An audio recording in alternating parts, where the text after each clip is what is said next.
পরে 2024 সালের জুলাই গণ অভ্যুত্থান সংগঠিত হয়েছিল। সেই জুলাই গণ অভ্যুত্থানে বাংলাদেশের আপামর ছাত্র জনতার তাদের বুকের তাজা রক্ত বিলিয়ে দিয়ে হাসিনা মুক্ত, ফ্যাসিস্ট মুক্ত একটি নতুন বাংলাদেশের সৃষ্টি করেছে। তার পরবর্তীতে সারা দেশব্যাপী নতুন আলোচনা শুরু হয়েছে যে আমরা একটি নতুন বাংলাদেশ পেয়েছি, যে নতুন বাংলাদেশের ভিত্তি হবে 71 এবং 24। আমরা 24কে ধারণ করে একটা নতুন সংবিধানের বিষয়ে সকল রাজনৈতিক দলও আলোচনা করেছে। তার ধারাবাহিকতায় জুলাই ঘোষণাপত্র প্রকাশিত হয়েছে এবং আজকে জুলাই সনদে স্বাক্ষর সংগঠিত হয়েছে। আমরা জুলাই আন্দোলনে যারা শহীদ হয়েছে এবং আমরা যারা আহত হয়েছি, এই দুই শ্রেণীর জন্য আমরা কয়েকটি দাবি দাওয়া পেশ করেছিলাম। আমাদের দাবির পক্ষে আমরা এই জুলাই ঘোষণাপত্রের আগে 31 জুলাই শাহবাগে একটা বড় অবরোধ কর্মসূচি করেছি। ওই অবরোধ কর্মসূচি চলাকালে আমাদেরকে বলা হয়েছিল, তোমরা যে দাবিগুলো করছো এগুলো সব জুলাই ঘোষণাপত্রে আছে, সুতরাং তোমরা তোমাদের আন্দোলন প্রত্যাহার করো। আমরা তাদের প্রতি আশ্বস্ত হতে পারি নাই। পরবর্তীতে তারা একটি ষড়যন্ত্রের মাধ্যমে আমাদের গণতান্ত্রিক আন্দোলনকে ভণ্ডুল করে দিয়েছে। 5ই আগস্ট যখন জুলাই ঘোষণাপত্র প্রকাশিত হলো, তখন আমরা দেখলাম আমাদের যে দাবিগুলো ছিল তার কোনোটাই জুলাই ঘোষণাপত্রে নাই। আমরা দেখলাম জুলাই ঘোষণাপত্রের নামে একটি মূলা ঝুলিয়ে দেওয়া হয়েছিল, যেটাকে ছাত্র জনতা নাম দিয়েছে জুলাই প্রতারণাপত্র। পরবর্তীতে সরকার অনেকগুলো সংস্কার কমিশন করে রাষ্ট্রের কোটি কোটি টাকা খরচ করে জুলাই সনদের দিকে এগিয়েছে। যাদের রক্তে জুলাই সনদ লেখা হচ্ছে, জুলাই ঘোষণাপত্র রাখা হয়েছে, তাদের রক্তের স্বীকৃতি এই সনদে আমরা চেয়েছি। আমরা এই রানিং মাস অর্থাৎ অক্টোবর মাসের 1 তারিখ থেকেই অ্যাক্টিভিজম করেছি পুরো দেশব্যাপী। প্রত্যেকটা ডিসি অফিসে জুলাই আহতরা আমাদের দাবিগুলো সংবলিত স্মারকলিপি জমা দিয়েছে। আমরা গত 13 অক্টোবর একটা বিশাল বিক্ষোভ মিছিল করেছি শাহবাগ থেকে সচিবালয় পর্যন্ত। বিক্ষোভ মিছিল শেষে আমরা সচিবালয়ে আমাদের দাবি দেওয়ার পক্ষে স্মারকলিপি দিয়েছি অলমোস্ট 14টা মন্ত্রণালয় এবং সচিব বরাবর, প্রধান বিচারপতি বরাবর, ঐক্যমত কমিশন বরাবর, প্রধান নির্বাচন কমিশন বরাবরও আমরা আমাদের দাবির পক্ষে স্মারকলিপি দিয়েছি। আমি নিজে উপস্থিত থেকে আইন উপদেষ্টা আসিফ নজরুলের সাথে লম্বা সময় কথা বলেছি। তিনি আমাদের দাবিগুলো দেখেছেন, দেখে শুধু একটা শব্দে আপত্তি করেছেন। আমরা সেই শব্দকে উঠিয়ে দিয়ে বলেছি, ঠিক আছে, আপনার আপত্তি আমরা গ্রহণ করলাম। তিনি বলেছেন তিনি জুলাই সনদে এই দাবিগুলো সংবলিত করার জন্য কাজ করবেন। আমরা আশ্বস্ত হয়ে সারা দেশ থেকে যেসব জুলাই আহতরা ঢাকায় এসেছেন তাদেরকে গ্রামে পাঠিয়ে দিয়েছি। গত 14 তারিখ রাতে যখন জুলাই সনদের চূড়ান্ত খসড়া প্রকাশিত হলো, তখন আমরা দেখলাম আমাদের ন্যায্য দাবিগুলো সেই সনদে সংবলিত করা হয় নাই, যার প্রেক্ষিতে আমরা আমাদের এই সংসদ ভবনের গেটে অবস্থান কর্মসূচি পালন অব্যাহত করছিলাম।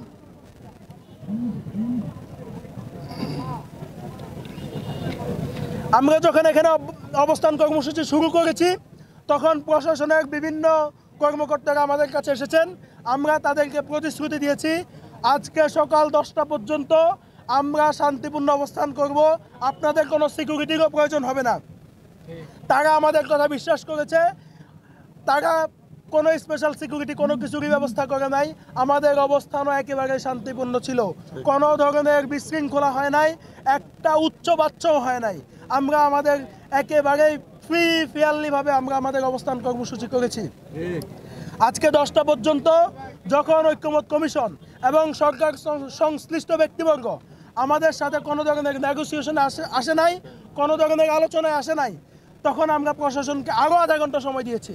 আপনারা আরও আধা ঘন্টা সময় পাচ্ছেন, আমাদের সাথে নেগোসিয়েশনে আসেন, আলোচনায় আসেন, অন্যথায় আমরা জুলাই সনদ স্বাক্ষরিত হতে দিব না।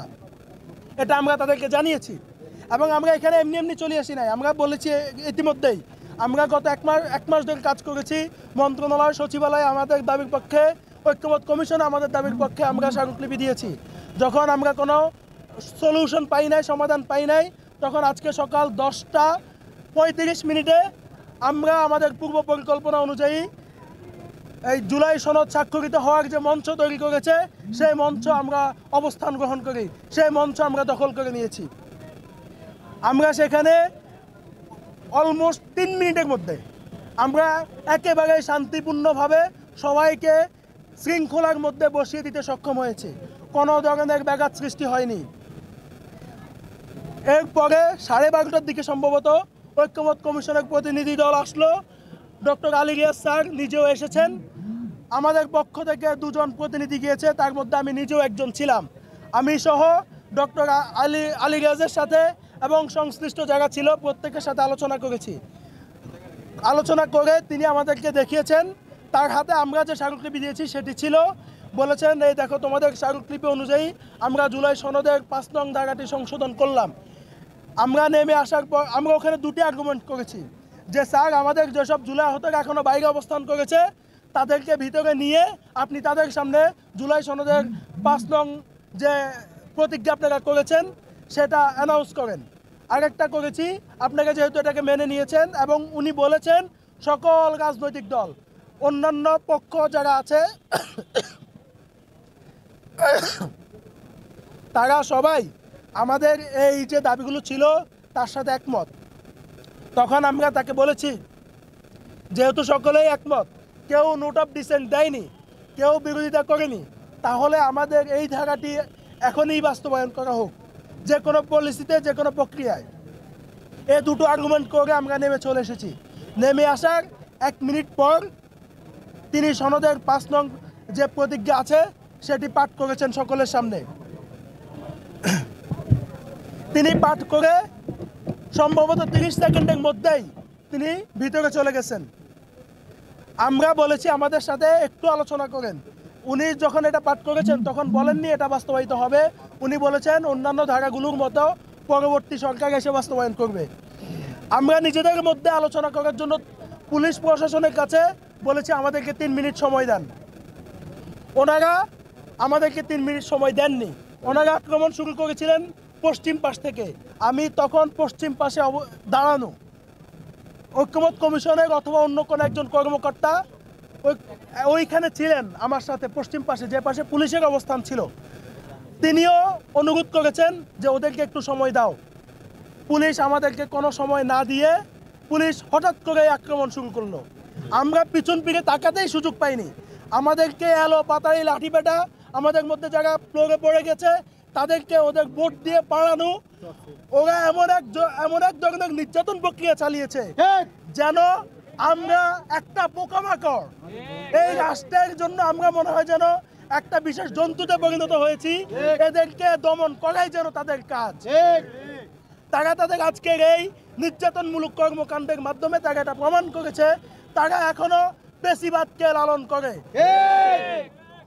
আপনারা জানেন বাংলাদেশ পুলিশে এখনো 1,20,000 পুলিশ সার্ভিসে আছে যারা হাসিনার আমলে নিয়োগপ্রাপ্ত। হাসিনা পুলিশে নিয়োগ দিয়েছে, তাদেরকে ডিএনএ টেস্ট করেছে, তার রক্তে আওয়ামী লীগ আছে কিনা, তার বংশের কয় পুরুষ পর্যন্ত আওয়ামী লীগ, এগুলো টেস্ট করেই তাদেরকে পুলিশে নিয়োগ দিয়েছে। এই ডিএনএ টেস্ট হল আওয়ামী লীগ দিয়ে বাংলাদেশের পুলিশ প্রশাসন জুলাই পরবর্তী সময় চলতে পারে না। আমি নিজে এর আগে একাধিক সংবাদ সম্মেলনে আমি বলেছি আমাদের পুলিশ সংস্কার করতে হবে। আমাদের পুলিশ কাজ করছে না, তারা সব হাসিনার দোষর, তারা গণহত্যার অংশ ছিল, তারা গণহত্যা চালিয়েছে, তাদের বিচারের আওতায় আনেন, সংস্কার করেন। সরকার করেন নাই, যার ফলশ্রুতিতে আজকে এই পবিত্র সংসদে যাদের রক্ত দিয়ে জুলাই সনদ, জুলাই ঘোষণাপত্র এবং নতুন বাংলাদেশের স্বপ্ন ইন্টারিম জাতিকে দেখাচ্ছে, সেই জুলাই যোদ্ধাদের আজকে নির্যাতন করা হয়েছে। আমরা এই নির্যাতনের তীব্র নিন্দা এবং প্রতিবাদ জানাই। আমরা সরকারের কাছে এবং রাজনৈতিক দলগুলোর কাছে, রাষ্ট্রের সাধারণ নাগরিকের কাছে আবেদন করব, সবাই একযোগে এই পুলিশ সংস্কারের পক্ষে জোরালো আহ্বান গড়ে তুলুন। এই পুলিশ আমাদের রাষ্ট্রকে ধ্বংস করবে। আজকের এই নির্যাতনে যেসব পুলিশরা অংশগ্রহণ করেছে তাদেরকে বিচারের আওতায় নিয়ে আসুন। আমাদের প্রায় 100 জনের বেশি জুলাই আহত নতুন করে আজকে নির্যাতনের শিকার হয়েছে। এটা আমাদের প্রাপ্য ছিল না। এটা একটা পরিকল্পিত নির্যাতন ছিল। তারা তাদের ভিতরে পুষে রাখা রাগকে আমাদের উপর আজকে উগরে দিয়েছে। সুতরাং তাদেরকে বিচারের আওতায় আনা অতি জরুরি। আমাদের সামনে আলী রিয়াজ স্যার ঘোষণাপত্রের 5 নং যে প্রতিজ্ঞা পাঠ করেছেন এবং পরবর্তীতে রাজনৈতিক দলগুলো যে সনদে সাইন করেছে তার মধ্যে কিছুটা ভিন্নতা আছে। ভাই আমি এটা পাঠ করি। গণ অধিকার পরিষদের নুরুল হক নূর নিজে সাইন করে এটা ফেসবুকে পোস্ট করেছে। সেখানে আমরা শেষ বাক্য যেটা আলী রিয়াজ স্যারের পাঠের সাথে মিল নাই। আলী রিয়াজ স্যার 5 নং প্রতিজ্ঞায় শেষ বাক্য ছিল এরকম: জুলাই আন্দোলনের শহীদ পরিবার এবং আহতদেরকে আইনি নিরাপত্তা দেওয়া হবে এবং আইনি প্রয়োজনীয় সকল সহযোগিতা করা হবে, যেটা এই সনদের মধ্যে নাই, যেটাতে রাজনৈতিক দলগুলো সাইন করেছে। তাহলে কি আমাদেরকে এখানে ডেকে নিয়েও আরেকটা প্রতারণা করলেন আপনারা? আপনাদের কি লজ্জা হয় না?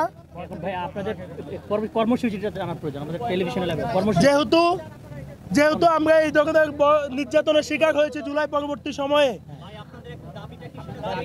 পরবর্তী সময়ে আমরা যে নির্যাতনের শিকার হয়েছি তার প্রতিবাদে এবং আমরা যে 3 দফা দাবি সরকারের কাছে দিয়েছি তা এই সরকারের আমলেই বাস্তবায়নের দাবিতে আগামী রবিবার দুপুর 2টা থেকে বিকাল 5টা পর্যন্ত প্রত্যেক জেলা শহরের মহাসড়কগুলোতে অবরোধ কর্মসূচি পালিত হবে। আমরা এই অবরোধ কর্মসূচিতে জুলাই আহতদেরকে স্বতঃস্ফূর্ত অংশগ্রহণের সাথে সাথে দেশের সাধারণ জনগণ এবং জুলাই আন্দোলনের যারা রাজপথে নেমে এসেছিলেন তাদের সহযোগিতা কামনা করি। আপনারা যদি আমাদের এই কর্মসূচি বাস্তবায়ন করেন তবে আমরা চিন্তা করতে পারবো এই পুলিশ সংস্কার করে নতুন বাংলাদেশ সৃষ্টির। যদি আমরা এই পুলিশকে সংস্কার করতে না পারি, আমাদের জীবনের এবং রক্তের স্বীকৃতি আদায় করতে না পারি, তাহলে ভবিষ্যতে আর বিপ্লবী রাষ্ট্রে জন্ম নিবে না। সুতরাং আমাদের রবিবারের কর্মসূচি দেশবাসীকে স্বতঃস্ফূর্তভাবে অংশগ্রহণ করে পালন করার গুরুত্ব আহ্বান জানিয়ে আমি আমার বক্তব্য শেষ করছি। আসসালামু আলাইকুম। একজন করেন। আমাদের কালকের কর্মসূচি না, আমাদের কর্মসূচি রবিবার দুপুর 2টা থেকে বিকাল 5টা পর্যন্ত প্রত্যেক জেলার মহাসড়কগুলোতে অবরোধ কর্মসূচি পালিত হবে।